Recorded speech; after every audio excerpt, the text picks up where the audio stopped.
Hey Soul Sisters. Today in the podcast studio, I have the fabulous Nerida Bint, 3 times guest on Hey Soul Sista. Nez, how you going? I'm so well, Mel. Thanks so much for having me here again. It's such an honour to be here, and I can't believe it's been 3 times. I know, I love it. And I love having you on Hey Soul Sista because you are such a beautiful, sharing, open book, and you have so much wisdom. You've done so many awesome things in your life. And no, but I think it's beautiful when, you know, this is all about living as soulful as we can, living the best life that we can. And I love it when people like you are really happy to come and share your wisdoms and your life learnings and help some of us along the way with that too. Yeah, whatever I can do to support your audience. I hope this conversation is valuable for them. Yes, thank you. So if you had listened to Nerida Bint before on Hey Soul Sista, you would have heard at the time that Nez, was the founder and owner of Australia's largest women-only gym, La Somme, which she founded in 2014. Yes. And then we spoke again during the COVID. And you were talking about how the COVID had impacted La Somme and your business. And now, a couple of years later, you're still doing amazing things in the world, but in a very different way. Tell us a little bit about what's happened. Yeah, that's such a great question. So, you know, there's a few times in my life I've been faced with real challenges, like really hard times that have felt really, really overwhelming for me. And as I get older, I start to understand that actually is happening for me, not to me. So at the beginning of the pandemic, all my businesses were closed overnight. I went through a breakup with my partner at the time, who I really genuinely thought we would get married, we would have kids together. I had to move out into a 1-bedroom apartment on my own in the middle of lockdown. And it was the first sort of really turbulent time where I was really sort of like, what's happening with my life? And so it was through my own pain and really, for the first time, really looking at myself. Like, I remember saying to myself, why is this happening to me? I am the common denominator here in every relationship, you know, that breaks down.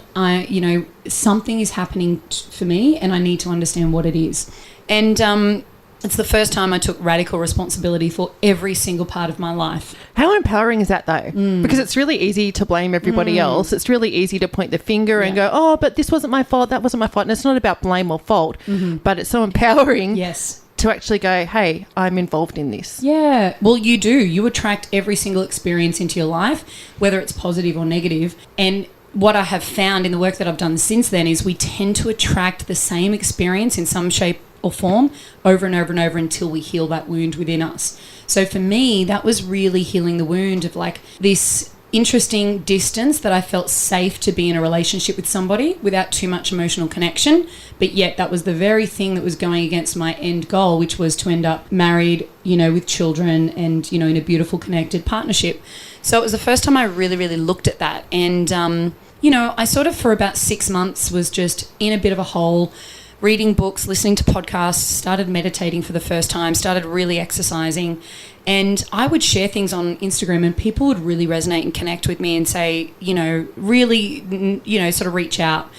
So after about 12 months of that and the gym just being so hard with all of the COVID restrictions, open, close, lockdown, this and that, restrictions, I decided to, move on from the gym and to become a coach because I could see so many people were struggling with the same things I was struggling with. Hey, and actually I remember one of the first times that I met you, you were still running La Somme and running the business and coaching within the business. And I remember we met and you were telling me about your community and some of your community members. And I remember even then you were very much like, I'm really here to support them and it's not just about their fitness.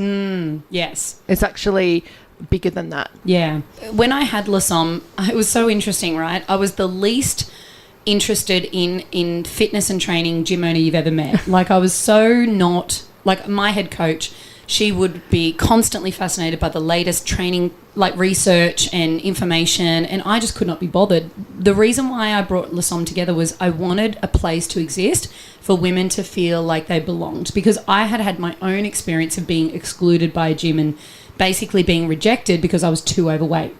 So for me, I started that business with the real, and I grew up in a home where I felt constantly excluded as well. So again, I was sort of attracting these similar patterns. And it wasn't until I had the gym, and I remember my very first site over at Ties Hill, I'd painted the words, these beautiful words around the building, and one of them was belong. And I remember this journalist interviewing me, and she noticed the word belong, and she said to me, she sort of asked me a few questions about my childhood, and she said to me, isn't it interesting that you've created this space where it's all about people needing to belong, and that's what you were yearning for your entire life? And it was such a mic drop moment, because it wasn't until that I realised, wow, I have created this thing, because deep down I thought I was doing it for other people, but really it was for me. I wanted a place to belong.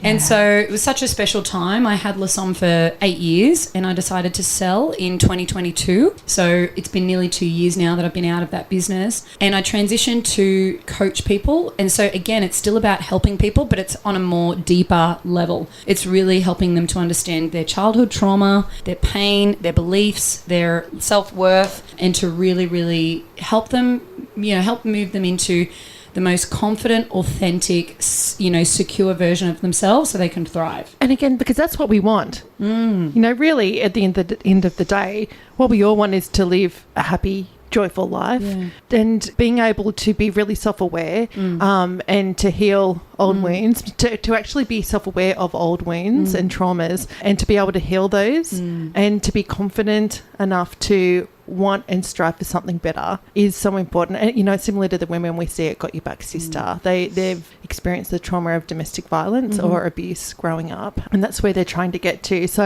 okay, hats off to you for doing the good work. Yeah, thank you. Like, we all have a story, and if anyone is listening to this and really feeling like they're in the pit of their life and they're really struggling, like, my advice to them is, when we hit rock bottom, sometimes it's a gift. Sometimes rock bottom is the best place, because it is the fire that you can develop to really say to yourself, I don't want this anymore. I want to change. I want to get out of this, and start actually really focusing on how you can make that happen. I'm a real believer, we're not on this planet just to be happy, we're on it to grow. Yeah. And sometimes that means through pain. Yeah. Absolutely. So tell me about the courses and the programs and things that you're doing now, and I guess who are the people that are coming to join that community? So I do have a 6-week online course for Emotional Intelligence 101 that you can find if you head to my Instagram. It's in my bio, and that's a really great first step for you to start to understand your emotional home, your childhood trauma, and your relationships, and your communication style. So that is the first place I send people. Do that course. There's weekly homework that you can do and tasks that you can actually take out into the world, which, at the end of the day, going and talking, like, I think we need to understand the answers are never really found outside of you. The answers are within you. You may need people around you to support you to that, but at the end of the day, if you said to me you want to work on your physical fitness, there's awareness and then there's integration. So awareness is like, okay, we both know in order to lose weight, we need to go to the gym a little more, we need to eat a little cleaner, we need to have healthy habits, right? That's awareness. Integration is actually waking up at 5 a.m, going to the gym. It's going and cooking your own meals. It's consciously changing those habits. So, I think what we don't understand is going to therapy or going and getting support, that's awareness, so on a mental level, but you have to actually integrate it into your life. And so that means every single day, what are you doing to change your mind, your beliefs, your behaviors, your confidence, your worthiness?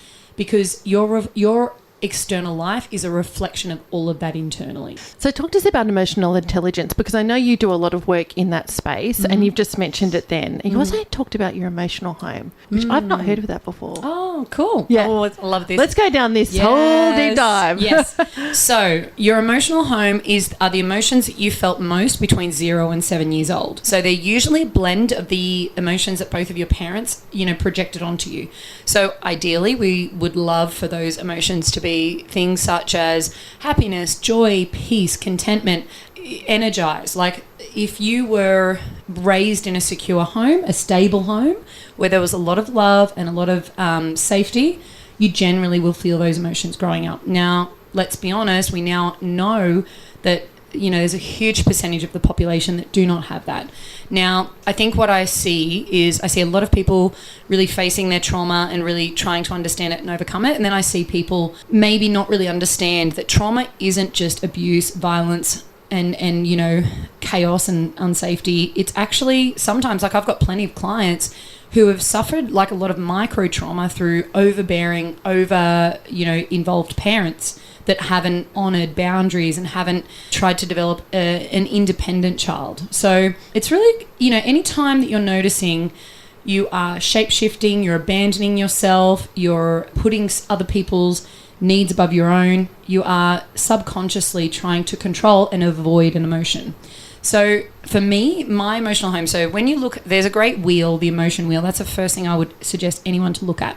In the middle, there are your primary emotions. So there's like joy, love, happiness, and then there's anger, fear, and sadness. So those are the three main heavy emotions, right? Now, off the back of anger, you have emotions such as resentment, frustration, irritation. Then off the back of fear, you have anxiety, insecurity, inadequacy. Off the back of sadness, you have depression, rejection, loneliness.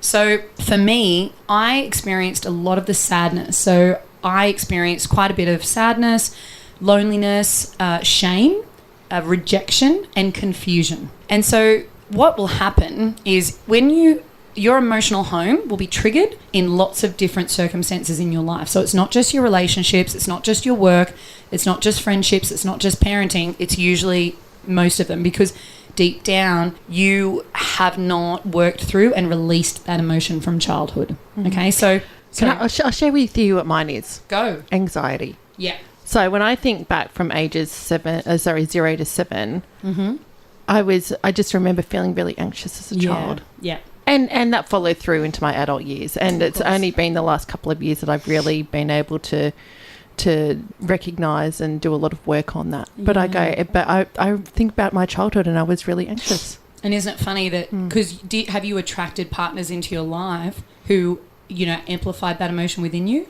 Well, interestingly, I would say my first husband, yes, but my second husband, actually, no. He is so calm and lovely and has taught me a lot. Yeah, but you've probably done a lot of work to attract that in. Oh, yeah, and it's been the last few years where I was like, I don't want to live like this anymore. I don't want to feel that anxiety anymore because it's crippling at times. I've always been able to push through it because there's something within me that it's like, okay, even though I'm feeling like this, I do it anyway and just have to deal with it. And then afterwards you go, oh, actually, I felt that fear. I felt that anxiety. I went through with whatever it is and I'm fine. And, you know, it helps you overcome other anxieties and fears that you face. But I go, it's interesting. That's been a lifelong thing for me. To the point where when I was a child, I would vomit. I would get so anxious. Yes. Yeah. Oh, I really feel that. That's great awareness that you have that. And can I ask, did you come from a childhood home where there was a lot of chaos and instability? No, not really. No, my dad was always very happy-go-lucky, but my mum unfortunately grew up in an abusive household, and so I think she probably brought some stuff through. But no, they were fine. So oftentimes there are 4 ways that when we're not emotionally intelligent, that we avoid dealing with people's heavy emotions. So we dismiss, which is, oh, you shouldn't feel that way, it's not a big deal. We project, so you're always on your phone, you never want to spend time with me, you don't really love me. There's deflect, we make a joke, we crack a joke to lighten the mood because we're uncomfortable. And then there's minimize. Oh, you shouldn't feel that way because there are other people out there with it so much worse. So when we express an emotion in childhood to a parent or to any adult that we actually need to help us process and move through that emotion and actually understand that it's normal to feel emotions. So what we actually are looking for is we're looking for a caretaker to let us know it makes so much sense that you're a bit scared right now because you're out in a public place and you're having to talk to people you don't know. Because when they do that, they validate it. And then you look at that little piece of you and you start to accept it and you're okay with it. So you actually integrate it, right? Yeah. So you don't have a resistance to that emotion. But what happens is when a parent actually rejects that emotion with us or dismisses it, shames it, denies it, we do not know how to process it ourselves. And that's why it keeps playing out that loop and it follows us into adulthood. I want you to think about... That's so interesting because for me, when you just said that, what resonated was the deny. Yes. Was being dismissed and denied. It's like, oh, come on, get over it. Yeah. Get over it. Come on, pull yourself together, which is probably why now when I have those moments... You do that to yourself. Yeah. I'm like, okay, come on. No, that's right. Stop it. Keep going. Yeah. Keep moving forward. Yeah. And so But you think about it, right? If someone else was going through a lot of anxiety, what would you be saying to that person? So for me, and probably knowing what I know now, I'd probably sit down and actually try and find out why, what's going on, what are the thoughts there, and actually talk that through. Yeah, and you'd probably be loving and supportive and encouraging, and you'd listen. And so this is actually the gift we need to give to ourselves. Yeah. Because if we were raised by parents who were emotionally immature, you know, it's not to say they didn't love us, and it's not to say they weren't good parents, but most of us were raised by parents who were emotionally immature. We then need to be that parent for ourselves. We then need to learn how to speak to ourselves the way that we needed a parent to. Yeah, that has so hit home for me right now in more ways than you will ever know, Nez. Seriously, there's a lot there. Yeah. Yeah. Anyway, but I won't go on about me too much. But I know that has really struck a chord with me, and I'm sure that there will be other people. Because I've never actually thought about that. I've always acknowledged that I have been anxious and, you know, used to vomit as a little kid. But I've never actually stopped and thought about that. I'm going, yeah, that was really dismissed and denied. Yeah. And do you know what? The reason why this is so important is that whenever someone close to you, if you treat your own emotions that way, when someone close to you expresses an emotion like anxiety, then you will struggle to be able to validate and support them, because it will trigger that feeling within you. So think about this, right? Mine used to be sadness.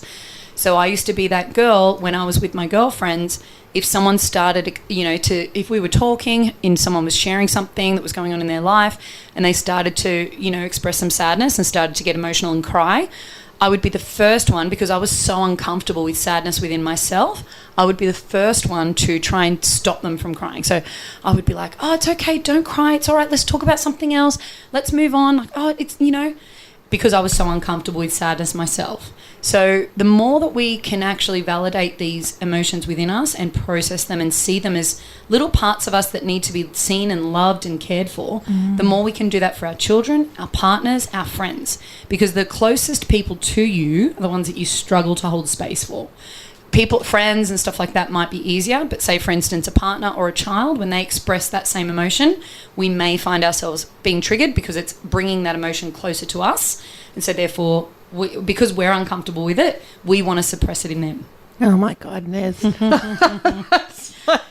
I just want to validate that that's so normal. Because you said that, I was thinking about our 4 children. I'm like, oh, my God, the conversations that I've had. Because do you know what? Because, you know, those things were denied in me. Like, of course. That I go, yeah, there's moments I would have done of course, to our kids. And we all have done this. This is human. This is not meant to shame anyone, and it's definitely not meant to make anyone feel bad about, you know, the kind of partner they are or parent they are or friend. It's just to bring awareness to, wow, okay, I see that I do definitely do that. Okay, I definitely don't want to make people feel bad about how they feel. So because everything is a mirror of you internally, right? Yep. So the more I've learned how to hold space for my big emotions, the more I can sit here. And it's so interesting, right? I can feel I can feel the emotions swirling in you. And it's so interesting. If I did not know, like, I would be totally fine if you sat here and you were in tears. Yeah. Because I see that as a beautiful process and a release. I'm a non-crier. Yeah, of course, because you would have been denied in childhood, so you've learnt to suppress. Yeah. So I can see it now, right? Even I can see you on the verge of tears, but you're trying to push that back down. But actually what tears are actually a natural way for your body to regulate, so it brings it back into a parasympathetic state. So it's actually a natural thing. It's your body trying to regulate itself. And what happens is when you suppress it, it doesn't just stop. It goes into stored trauma in your body. And what it does is it manifests in so many different ways. You know, it's crazy. The body really, it's so connected. Oh my God, this is crazy. I'm seriously, it's so funny. Even my friends joke and they go, like, I'm the non-crier. Yeah. What do you make it mean when somebody sees you in that state? Crying or not crying? Not crying. Do you know what? I'm like, pull it together. So what do you make that mean? What would it be like if you were to sit here and actually have some tears right now? If I had some tears right now, I'd probably be embarrassed. Right, there's shame. Yeah. Embarrassment comes from shame. Yeah. So there's still shame within you. Yeah, and it would be like, that's weakness. Yes, there we go. Oh, there's the story there. Well, there's Do you know what? I love this. Because I go, we're always learning. I've just learned so much in the last 10 minutes. Good. I'm glad. Jeez, and I've got a lot to process, so my wedding anniversary today. Yeah. Oh, so after we record, we're heading up the coast to have a few soulful, quiet days together, and I've got a lot to process about. This is great. Yeah. Okay, talk to us about relationships and how this impacts relationships, because I know that's something else that you've done a lot of work with your community around. You created, is it the Fem Network? You created? Yes. Talk to us about that, how this impacts your relationships. Yes. So, oh my gosh, so much so. Oh, wow, where do I start? Okay, so naturally as human beings, we're craving a couple of things. We're craving connection. We're craving being accepted. We're craving being known. We're craving intimacy. Now, what's really interesting is most of us want intimacy, but also deeply fear it. Because what intimacy is, right? Into me, you see. So you right now having that vulnerability around when I cry, I actually feel embarrassed. Sharing that with somebody, that's intimacy, right? You sharing with someone like, hey, I'm noticing, like, or say for instance, sharing, like if you were to go somewhere and speak and you were feeling quite nervous and anxious, intimacy, like a vulnerability and an authenticity would be, I can share this with people and I know I'm still loved and accepted. I know that doesn't, impact my worthiness to be here as a speaker. But what we do is we suppress it because we think it ties into our worthiness. So then what that does is that creates the very thing we don't want. It keeps a distance between you and me. And even though it's not spoken, like you can feel this, right? Like and I've done so much of this work. I could literally talk to someone for 2 minutes and I can immediately get a feel for like how comfortable with themselves they are. Yeah. And that tells me how comfortable with me they are. Yeah. And so in order to be comfortable with another person deeply, we need to be comfortable with ourselves. Yeah. So all of these things, right, if you, and I'll tell you this is so simple. I want you to think about a yin-yang symbol, right? Yeah. So let's just talk about traditional masculine, feminine relationships. Say you've got the black side of the yin-yang and here's the masculine. And inside of that side of the circle, there's a little white dot. Then in the opposite, you've got the white, who is the feminine, and she has a little black dot. Now, the main body of those symbols is who you are. And the tiny little dot is your pain. And that's usually childhood pain. So what happens, I would say most of the time, we go into a relationship looking for someone to relieve us of that pain. We go into a relationship looking for someone to take that away. And it works for the first 12 to 18 months. And then all of a sudden, everywhere you go, there you are. That pain starts to come up again because you haven't dealt with it. And so then what happens is the protest behavior in the relationship happens, the struggle, the power struggle back and forth. And really, and this happens all the time. There's a great quote, break up with the pattern, not the person. So you would see this a lot, right? I'm guessing a lot of your clients, they tend to, if they're in abusive relationships, they go from one sort of abusive, violent person to the next over and over and over until they break that pattern, until they develop that worthiness within, and they can see those sort of signals right back at the beginning of the relationship. So for me, and you always, I'm yet to be proven wrong on this, you tend to always attract a partner that reminds you energetically of the parent you craved love from the most. Yeah, wow. So it doesn't mean, so I'm attracted to men, okay? And I do happen to have a deeper wound with my father, so I do tend to attract men who emulate him. He's a very distant, emotionally distant person. Now, if I had the wound with my mother, it doesn't mean that I'm attracted to women. It means I can still be attracted to a man, but energetically, his persona, the way he acts and the way he behaves, his characteristics are more similar to her, if that makes sense. Yeah. So let's go back. So we're the funny thing is we go into a relationship because we think the other person will heal us, but actually what happens is they trigger us the most. And that's why so many relationships don't work. I'm laughing not because it's funny. I'm laughing because I'm like, it's like, oh, wow, that's a real, yeah. It's so true, right? And I would say that most people, when they get into relationships and to be in a relationship with anybody is not easy, right? You're always two people living together, being together. There are always going to be disagreements. And if there aren't, I wouldn't say the health of a relationship lies in the amount of conflict you have or the time you've been together.